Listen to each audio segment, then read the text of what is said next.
Sisters, brothers, praise lot. కొందరు ఆడవాళ్ళు వచ్చి నా దగ్గర బాధపడుతూ ఉన్నారు. చూడండి సహోదరుడా, మిమ్మల్ని హైలైట్ చేసుకోవడానికి ఎదుటవారి మీద అబద్ధపు ప్రచారాలు చేయకూడదు, వారి క్యారెక్టర్ బ్యాడ్ చేయకూడదు.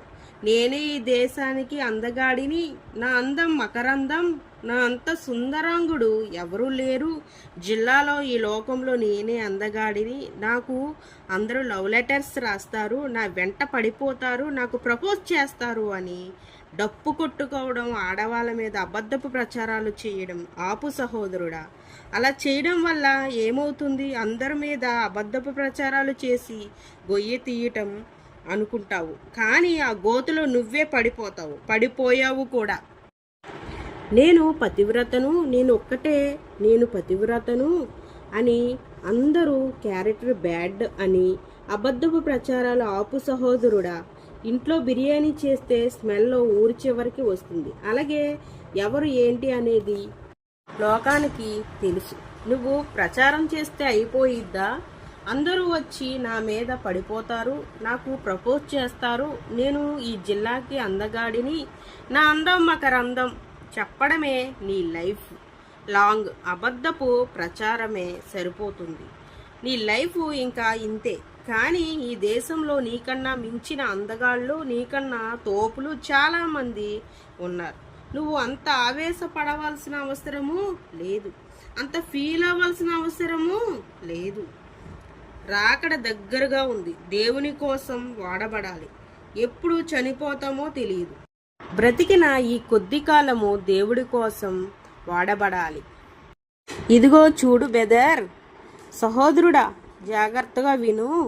ఆదికాండము 18:32 చూసినట్లయితే, అలాగే ఆదికాండము 39:5 చూసినట్లయితే, యెహోవా యోసేపు నిమిత్తము ఆ ఐగుప్తీయుని ఇంటిని ఆశీర్వదించెను. హల్లెలూయా. దేవునికి విరోధంగా జీవించే సొదొమ కుమారో పట్టణంలో నాకు ఒకడు నీతిమంతుడు కనిపిస్తే చాలు, అతన్ని బట్టి నేను ఆ పట్టణాన్ని కాపాడతాను అని దేవుడు అన్నాడు.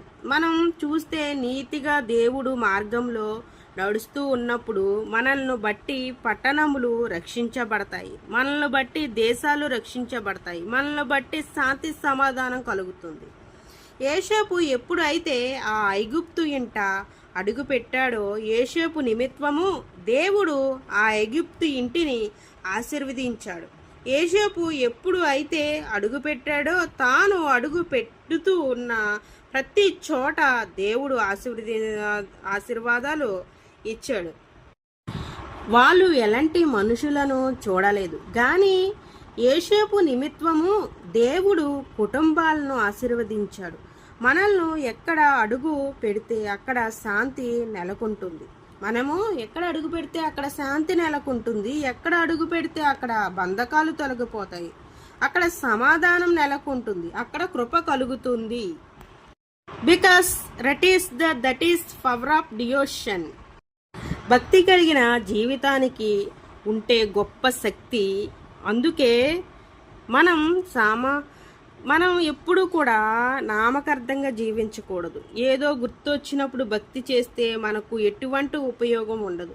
కానీ మనం ఉపదేశానుసారంగా జీవిస్తే, దేవుడు మార్గంలో జీవిస్తున్నప్పుడు మనల్ని బట్టి ప్రజల జీవితాలు మార్చబడతాయి, మనల్ని బట్టి ప్రజల కుటుంబాలు మార్చబడతాయి, మనల్ని బట్టి కుటుంబాలకు శాంతి కలుగుతుంది. మనం అడుగుపెట్టే ప్రతి స్థలాన్ని దేవుడు దీవిస్తాడు.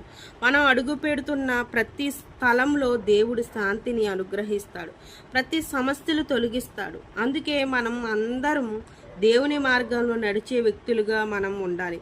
దేవుని మాట ప్రకారం జీవించే వ్యక్తులుగా ఉండాలి. మనం నీతిగా యథార్థంగా మనం బ్రతుకుతున్నప్పుడు, దేవునికి నచ్చినట్టుగా మనం జీవిస్తూ ఉన్నప్పుడు, మనం ఎక్కడ అడుగు పెడితే మన నిమిత్తమై అక్కడ ఆశీర్వాదాలు కలుగుతాయి, అక్కడ శాంతి సమాధానం కలుగుతుంది. ఎందుకు అంటే మనకు దేవుడు తోడే ఉన్నాడు కాబట్టి. సహోదరుడా, చూడండి సహోదరుడా, మన నోటి మాటని కాచుకోవాలి. మత్తయి 5:37 చూసినట్లయితే, మీ మాట అవునంటే అవును, కాదంటే కాదు అని ఉండవలెను. వీటిని మించినది దుష్టుని నుండి పుట్టినది. మన మాట అవును అంటే అవును, కాదు అంటే కాదులా ఉండాలి. ఇంతకు మించి ఒక అబద్ధం అయిన మాట వస్తుంది అంటే మనం దేవుని పిల్లలం అవ్వలేము. మనం మాట ఖచ్చితంగా ఉండాలి. ఖచ్చితమైన నిజంతో మన మాట ఉండాలి. మనం ఒకరికి మనం మాట ఇస్తున్నాము అంటే ఖచ్చితంగా దాన్ని నెరవేర్చాలి. Because you are the God child. మనము దేవుని పిల్లలము.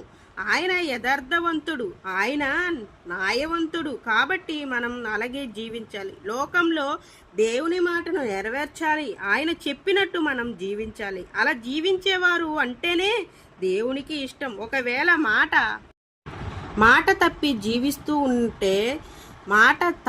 జీవిస్తూ ఉన్నావు అంటే you are not God child. నువ్వు దేవుని సంబంధివి కాదు, లోక సంబంధివి, అపవాది సంబంధివి. కాబట్టే నువ్వు మాట మీద నిలకడ ఉండట్లేదు. కాబట్టి నువ్వు మాట మీద ఉంటున్నావు, మాట తప్పి ప్రవర్తిస్తున్నావు అనేది ఆలోచించుకో సహోదరుడా. హల్లెలూయా.